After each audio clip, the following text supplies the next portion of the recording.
Hello, welcome to Rajeshri Chavan classes. Today we will continue science lesson number 2 health and disease. Already first part of this video I have uploaded. मैंने upload कर दिया है first part इस lesson का और आज मैं second part continue कर रही हूँ। लेसन्स थोड़े बड़े होते हैं इसीलिए एक साथ में पूरा लेसन एक्सप्लेन करने में भी बहुत ही ज़्यादा प्रॉब्लम होती है और आप लोगों को भी बहुत एक्स्ट्रा टाइम वीडियो देखना पड़ता है, इसलिए मैं वीडियो को पार्ट्स में डिवाइड करके ही अपलोड करती हूँ। तो फर्स्ट पार्ट आप लोग अगर नहीं देखे हो तो आप लोग उसे देख लो। आप लोगों को अगर मेरा टीचिंग अच्छा लग रहा है, लेसन समझ में आ रहे हैं तो आप लोग मेरे चैनल को सब्सक्राइब ज़रूर करो ताकि आप लोगों को आगे के जो भी चैनल वीडियोज़ मैं अपलोड करूँगी इस चैनल पर उसके नोटिफिकेशन मिल जाएंगे। So let we start second part of this lesson from page number 8 some important diseases of present days.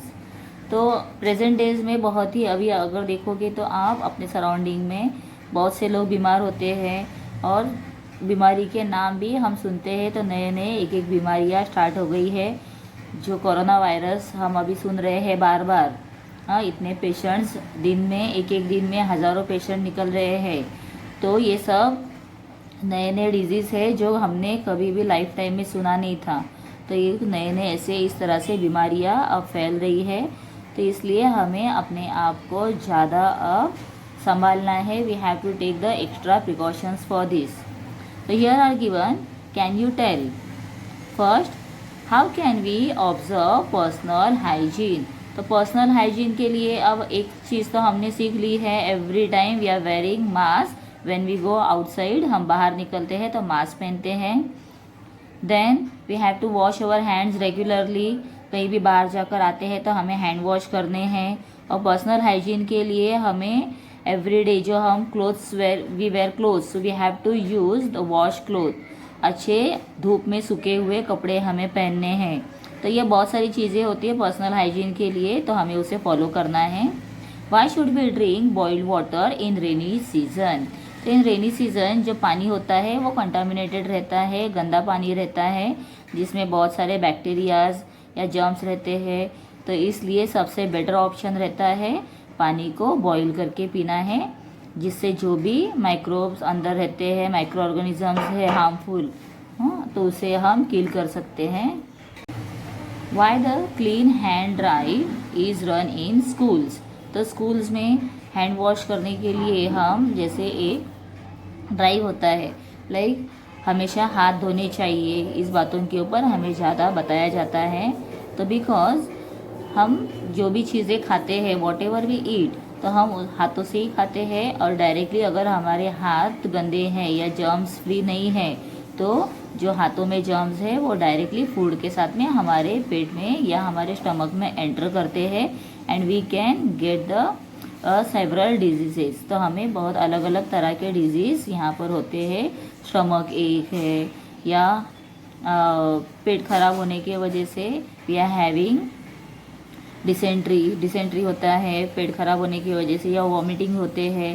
तो अलग अलग हमें प्रॉब्लम्स क्रिएट होते जाते हैं, इसलिए हैंड वॉश करना बहुत ही इम्पोर्टेंट है। तो कभी भी कुछ खाने के पहले आप लोगों को हैंड वॉश करना ही चाहिए। Then we have dengue. Mosquitoes lay the eggs in water-logged places and thereby their population increase। तो जो हमने देखा है बारिश के वजह से बहुत जगह पे पानी जमा हो जाता है, एक जगह पे पानी इकट्ठा रहता है और वो पानी वहाँ से एक ही जगह पे होने की वजह से क्या होता है, उसके ऊपर मॉस्किटोज अपने एग्स ले करते हैं मतलब अंडे डालते हैं और उसके वजह से मॉस्किटोज ज़्यादा फैलते हैं और मॉस्किटो बाइट से हमें मलेरिया जैसे बहुत ही खतरनाक बीमारी होती है, मलेरिया होता है। So different species of mosquitoes spread different disease. Dengue is spread by the Aedes aegypti. This disease is caused by DEN12 virus belonging to the type of Flaviorus। तो इसमें भी अगर हम देखेंगे तो डिफरेंट टाइप्स के जो मॉस्किटोस होते हैं वो डिफरेंट टाइप के होते हैं। हमें पता है जो मॉस्किटो कुछ टाइप के होते हैं वो उसके काटने से हमें डेंगू होता है, सम टाइप्स के मॉस्किटोज होते हैं जिसकी वजह से मलेरिया होता है। तो ये सब आजकल बहुत सी बातें हमें पता चलने लगी है, बिकॉज पहले के ज़माने में ये सब बातों के बारे में हमें इतना कुछ ज़्यादा डिटेल में पता नहीं रहता था, बट आजकल इंटरनेट होने की वजह से हमें बहुत सी चीज़ें हम अवेयर है, हमें जानकारी रहती है। और डॉक्टर्स भी जब हम उनके विज़िट करते हैं, डॉक्टर से विज़िट करते हैं, तो वो भी हमें बहुत से इंफॉर्मेशंस देते हैं। सिम्टम्स क्या है उसके? Acute fever and headache, vomiting. तो थोड़ा फीवर आता है, फिर सर दर्द होता है, उल्टियाँ होती है। Pains in eye socket is very prominent symptom. तो अपनी जो आँखें हैं वो क्या होने लगती है? दर्द होती है, उसमें जलन होता है। Then third we have decrease in platelets count that may lead to internal hemorrhage। मतलब जो हमारे वाइट प्लेटलेट्स होते हैं अपने ब्लड में, उसका काउंटिंग कम हो जाता है, प्लेटलेट्स कम हो जाते हैं। जैसे ही हमें डेंगू या मलेरिया ऐसे फीवर्स आते हैं तो इस फीवर का सबसे ज़्यादा असर होता है प्लेटलेट्स के ऊपर। और प्लेटलेट्स हमारे वो हमारे बॉडी के फाइटर हैं जो डिजीज़ को फाइट करते हैं दूर रहने के लिए। और अगर वही कम हो जाएंगे तो हमारे बॉडी में ताकत कम रहेगी डिजीज़ से दूर रहने की।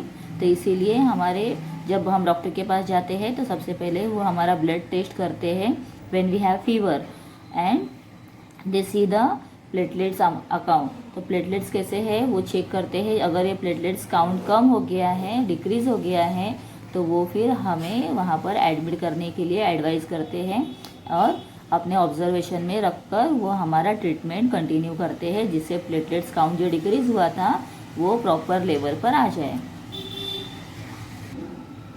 So this information you have to collect which measures are taken for mosquito control by Gram Panchayat, Municipal Council, Municipality of your area।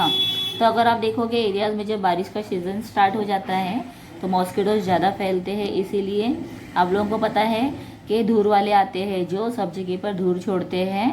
तो इससे क्या होता है, इसके वजह से जो मॉस्किटोज़ हैं उनमें थोड़ा उनका एक लेवल है कम हो जाता है। The amount of mosquito reduce होता है। और जो गंदा पानी है वहाँ पर भी वो उसका फैलाव करते हैं आकर। तो इस वजह से मॉस्किटोज़ के अंडे जो है वो फर्टाइल नहीं होते हैं, फर्टिलिटी उनकी नहीं होती है। Next we will see, do you know malaria is caused due to female anopheles while elephantiasis due to female Salix। Anopheles and Aedes grows in clean water while the Salix in dirty sewage water। तो देखो अगर clean water है, clean water भी अगर हम ज़्यादा दिन तक रखते हैं फिर भी उसके अंदर हम देखते हैं कि टाइनी टाइप के ऐसे वर्म्स दिखाई देते हैं। तो ये सब क्या होते हैं? These are the causes for malaria. And also we have some causes for the elephantiasis. एक टाइप का बुखार आता है जिससे अपने जो पैर होते हैं, पैर ऐसे फूलने लगते हैं, सूजने लगते हैं, जैसे एलिफेंट के पैर होते हैं इस तरह से हो जाता है। तो इसे हम एलिफेंटाइसिस कहते हैं। तो this is also a kind of disease. Now we will see swine flu. Reasons of infection. Infections for swine flu occurs through pigs and humans। The viruses of swine flu are spread through sweat of infected person। तो अगर infected person है, swine flu से infected कोई person है, उसका sweat मतलब उसका पसीना जो निकलता है, अगर वो कपड़े किसी ने, suppose you just think that किसी को स्वाइन फ्लू की बीमारी है और उसने जो पहने हुए कपड़े हैं वही कपड़े अगर हम हम हाथ में लेते हैं या वी वेयर दैट हम खुद पहन लेते हैं विदाउट वॉश किए, तो इससे हमें भी इन्फेक्शन हो सकता है। Similarly it is spread through the secretions of nose, throat and saliva.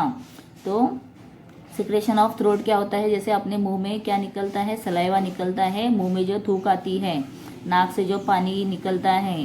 तो इस सब वजह से, इन सब के वजह से भी ये स्प्रेड हो सकता है। Next, symptoms of swine flu. तो क्या सिम्टम्स है, कैसे पता चलता है? तो डिफ़िकल्टी इन ब्रीदिंग। तो ब्रीदिंग में डिफ़िकल्टी होने लगती है, सांस फूलने लगती है, सांस लेने में हमें तकलीफ होती है। Sore throat, body pain. और जो गला है अपना, बात करते हैं या खांसते हैं ऐसे ही तो गले में दर्द होना स्टार्ट हो जाता है, कुछ भी खाने का दिल नहीं होता है बिकॉज गले में दर्द रहती है और बॉडी भी हमारी पेन होती है, बॉडी में भी दर्द होना स्टार्ट हो जाता है। तो these are the symptoms of swine flu. Diagnosis of swine flu, तो उसके ऊपर क्या डायग्नोसिस किया जाता है, क्या उपचार किए जाते हैं। For diagnosis of swine flu the liquid from throat of patient is sent in laboratory. Diagnostics facilities are available in National Institute of Virology (NIV), the Pune, and National Institute of Communicable Diseases (NICD), Delhi. तो यहाँ ये सब इसके क्या है, branches है जहाँ पर इसका ट्रीटमेंट किया जाता है। ट्रीटमेंट मतलब इसके बारे में डायग्नोसिस किया जाता है। Then here is given some information to us. Do you know the first case of swine flu was reported in Mexico in 2009। तो ये डिजीज़ जो है 2009 से स्टार्ट हुई है। जैसे अगर कोरोना के बारे में हम कहेंगे तो 2020 में ये स्टार्ट हुआ है। तो इसे ही ये कब स्टार्ट हुआ है, इन मैक्सिको में स्टार्ट हुआ था 2009। उसके पहले तो स्वाइन फ्लू नाम की कोई बीमारी ही नहीं थी। तो देखो एक एक बीमारियां कैसे बढ़ती हैं, तो हमें बहुत ही अलर्ट रहना है, अपने आप को हमें बहुत ही अच्छे से रखना है। ताकि अच्छे से रखना मतलब क्या करना है आप लोगों को, कि आप लोगों को बीमारी नहीं होनी चाहिए, इसलिए प्रिकॉशंस लेने हैं। Swine flu is caused by the virus influenza A H1N1। तो H1N1 कहा जाता है उसे।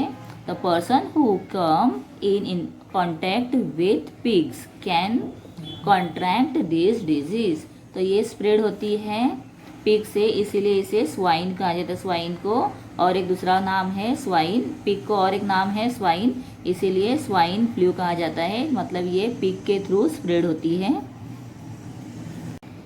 Next we have AIDS, acquired immunodeficiency syndrome. तो ये उसका लॉन्ग फॉर्म है, एड्स ये शॉर्ट फॉर्म में दिया हुआ है। This disease is caused by HIV, human immunodeficiency virus. In this disease, victims suffer from various diseases due to progressive weakenings of natural immunity। तो उसका जो इम्यून सिस्टम है वो क्या हो गया है, वीक हो गया है, नेचुरली इम्यूनिटी वीक होती है। And diagnosis of AIDS can not be confirm without test in medical laboratories. तो ये एड्स जो है, अगर किसी को एड्स का फैला हुआ है, बीमारी हुई है, तो ये विदाउट चेक किए पता नहीं चलती है।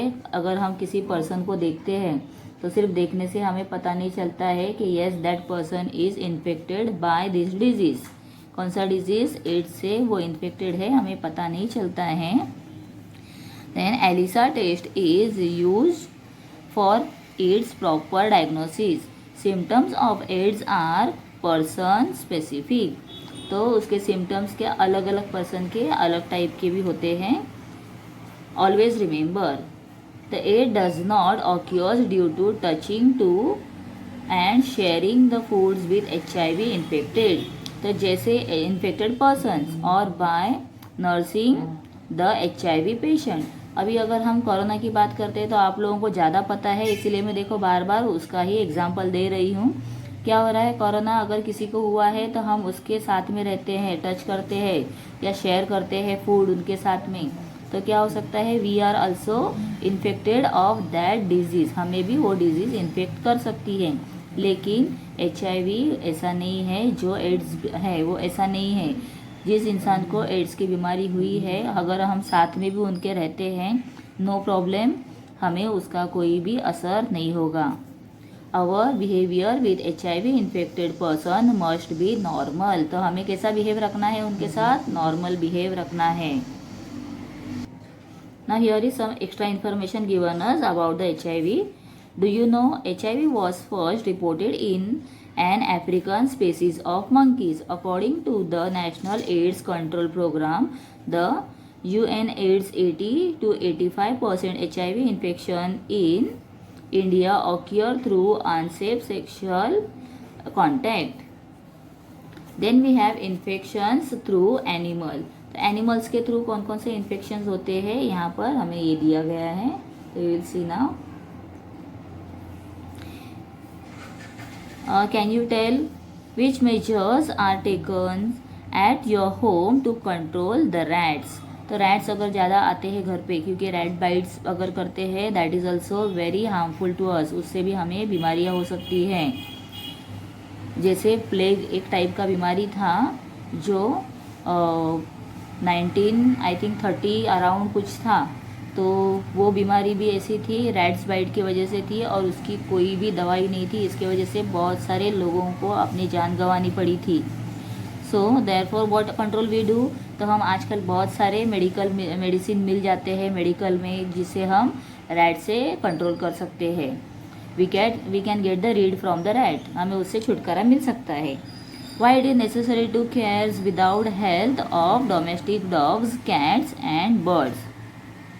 तो हमें क्या करना है, वाई इट इज़ नेसेसरी मतलब ये ज़रूरी क्यों है. अगर हमारे घर पे कोई डॉग है, कैट है या कोई अदर बर्ड है तो हमें क्या करना है, उसको डॉक्टर से उनका हम इंजेक्शन वगैरह बहुत सी चीज़ें निकली है आजकल, तो वो सब पहले ही हम प्रिकॉशंस ले लेते हैं. क्योंकि अगर वो बाइट करते हैं या उनके नेल्स लगते हैं तो हमें कोई भी हार्म नहीं होना चाहिए. Is there any relations between pigeons, stray animals and human health. Then fourth is what are effects of rats, cockroaches on human health. तो ये बहुत ही बुरा असर हमारे बॉडी के ऊपर, हमारे हेल्थ के ऊपर करता है. Here is given about the rabies. Rabies ये होता है because of the animals bite करते हैं, लाइक डॉग है या मंकी बाइट करते हैं या हमें काटते हैं, तब ये बीमारी होती है. This is a viral disease. It occurs due to the bite of the infected dog, rabbit, monkeys, cat, etc. Virus enters the brain via nerves. तो ये क्या होता है, न्यूरॉन्स जो हमारे ब्रेन्स हैं, ब्रेन के अंदर जो न्यूरॉन्स होते हैं, मतलब छोटे छोटे से जो नर्व्स होते हैं, इसके थ्रू ये हमारे ब्रेन में एंटर करते हैं and that is directly affected to our brain. Then तो इसमें हाइड्रोफोबिया दिया है. हाइड्रोफोबिया मतलब होता है पानी से डरना. So the victim shows, in this case the victim shows extreme fear for water. The rabies is fatal disease. इससे क्या होते हैं, हमें चक्कर आने लगते हैं, फैटल डिजीज है. However the fatality can be prevents by timely vaccinations before onset of symptoms. The symptom starts to appear within 90 to 175 days of dog bite. मतलब डॉग बाइट होने के बाद इमीजिएटली आप लोगों को पता नहीं चलेगा कि येस यू आर इन्फेक्टेड. तो आप लोग नॉर्मल रहोगे, लेकिन जैसे जैसे दिन गुजरते जाएंगे तो इससे हमें अपने फैटल होना मतलब चक्कर आना या अलग तरह से एक बिहेवियर चेंज होना ये स्टार्ट हो जाता है. तो इसीलिए आप लोगों को अगर डॉग बाइट करते हैं, कैट बाइट होता है या एनी अदर एनिमल बाइट होता है तो immediately have to visit doctor and take the proper vaccination. Symptoms of rabies: fever for 2 to 12 weeks, then exaggerations in behavior and hydrophobia. Here is very nice information given to us, means you just have to watch this. मैं तो आप लोगों को कहूँगी कि ये video देखने के बाद आप लोग ये इंटरनेट पे ज़रूर देख लो, ताकि आप लोगों को भी पता चलेगा. You will be aware of this internet my friend. What you have to do, watch the videos about rabies on internet, then collect information about the various preventive measures on rabies, make a list and discuss with friend.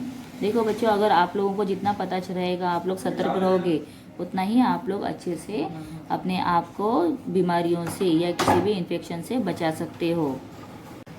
आगे continue करते हैं, page number 10.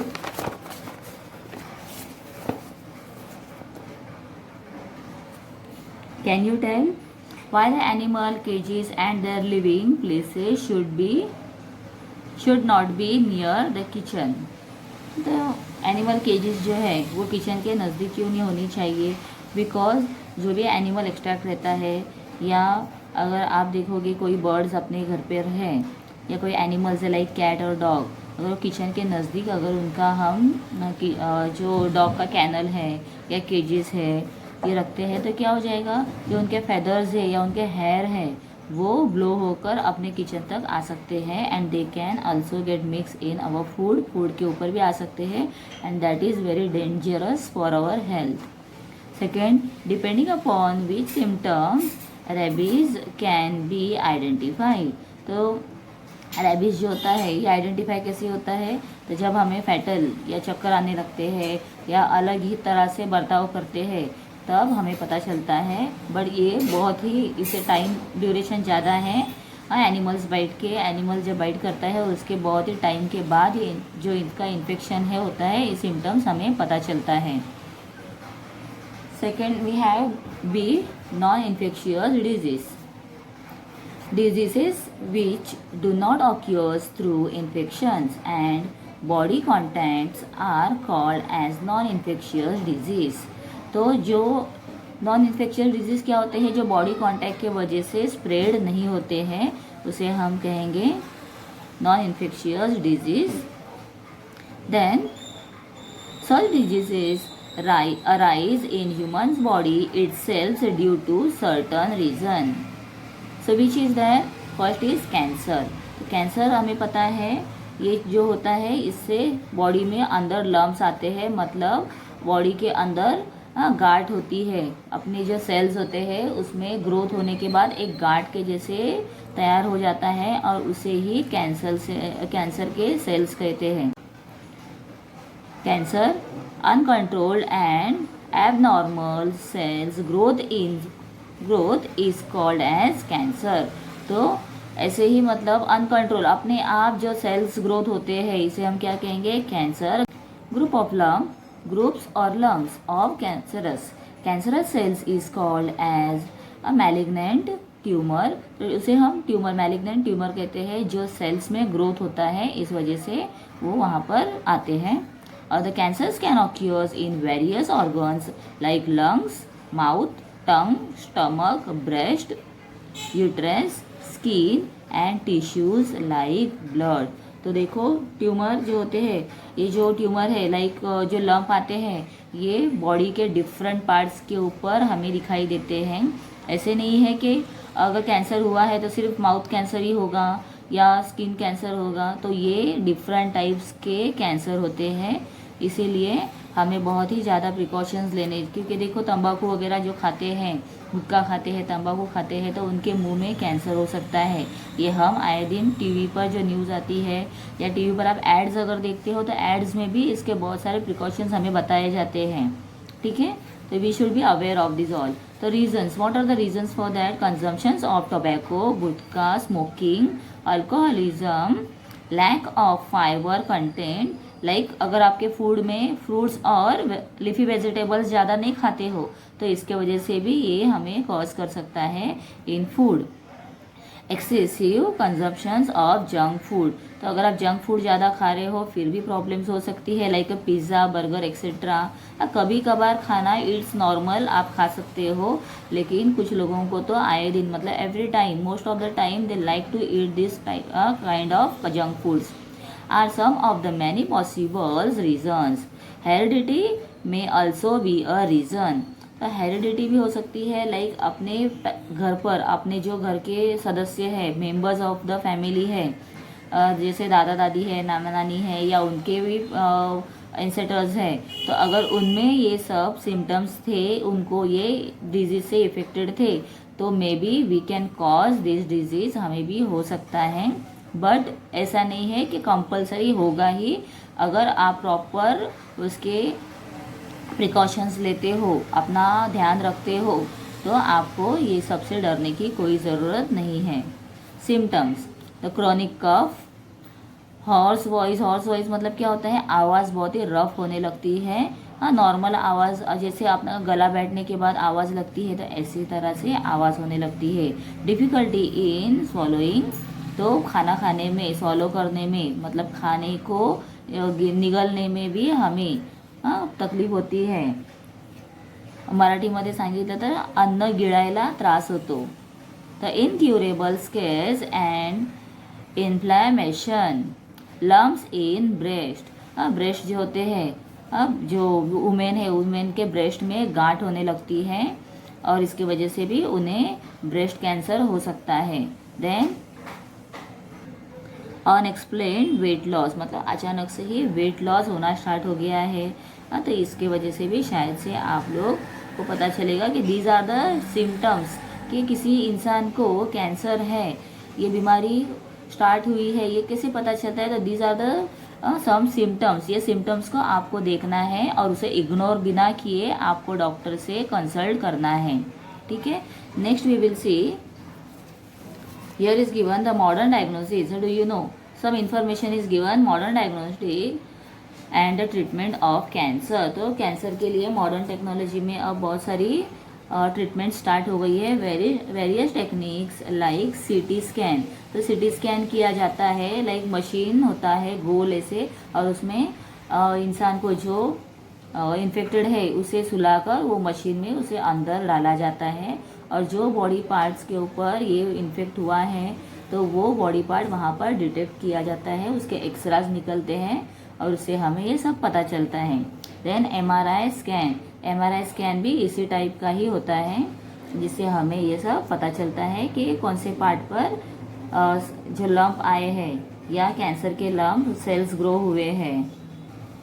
Then mammography, biopsy are used in diagnosis of cancer, तो ये अलग अलग type के diagnosis को detect करने के लिए यूज़ करने वाले अलग अलग टेक्निक्स हैं, जो हम बड़े बड़े हॉस्पिटल्स है वहाँ पर ही ये सब अवेलेबल होते हैं।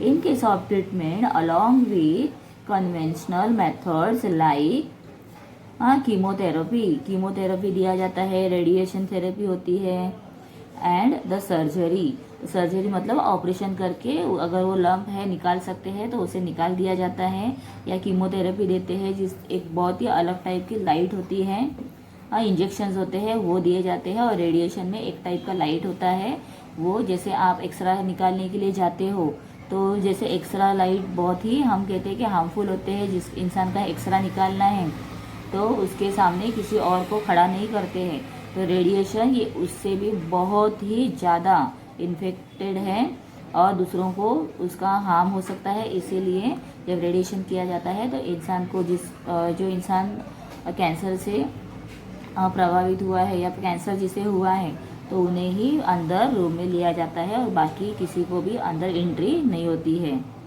Like the robotic and the laparoscopic surgery are also followed, तो ये कुछ नॉलेज है दिया हुआ, आप लोगों को पता रहना चाहिए। इसलिए तो अगर आप कुछ एक्स्ट्रा देखना चाहते हो या आप देखना चाहते हो ये कैसे होते हैं तो यू कैन सर्च दिस, आप लोगों को बहुत सारे इसके वीडियोस भी मिल जाएंगे देखने के लिए।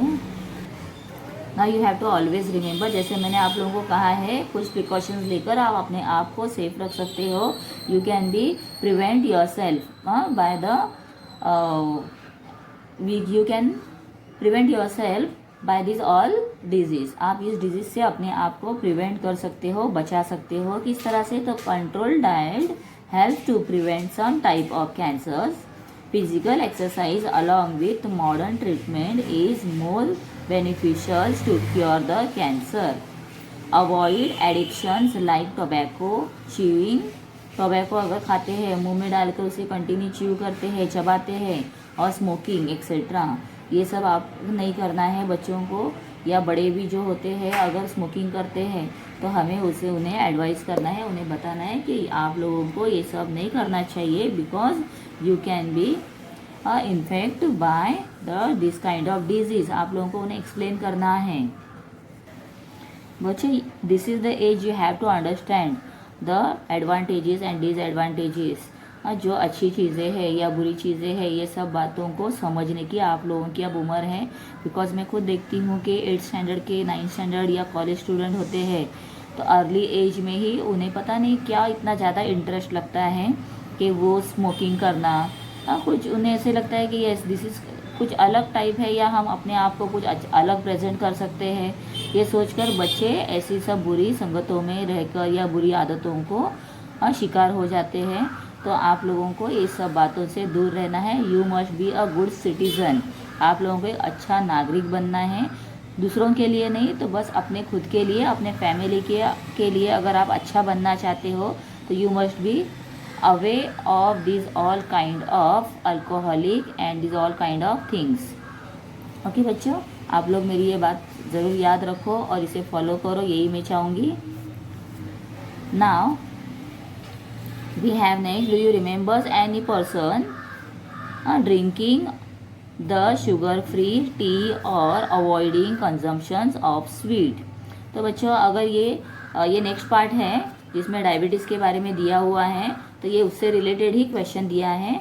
तो मैं नेक्स्ट वीडियो का जो पार्ट बनाऊंगी, नेक्स्ट पार्ट इस लेसन का बनाऊंगी, अपलोड करूंगी वीडियो, उसमें मैं आप लोगों को डायबिटीज़ और आगे हार्ट डिजीज़ वगैरह दिए हैं, ये सब पॉइंट्स भी मैं आप लोगों के साथ डिस्कस करूंगी, आप लोगों को मैं एक्सप्लेन करूंगी। तो आप नेक्स्ट वीडियो को ज़रूर देख लो। और अगर आप फर्स्ट टाइम ही मेरा वीडियो देख रहे हो, आप लोगों को अच्छा लगा है मेरा टीचिंग मेथड, तो सब्सक्राइब कर सकते हो ताकि आप लोगों को आगे के नोटिफिकेशन मिल जाएंगे। और मैं इसके नीचे जो क्वेश्चन आंसर्स हैं उसके एक्सरसाइज जो दिया है उसके भी आंसर्स आप लोगों के साथ शेयर करूँगी लेसन ख़त्म होते ही, तो आप लोग वो भी ज़रूर देख लेना। Thank you.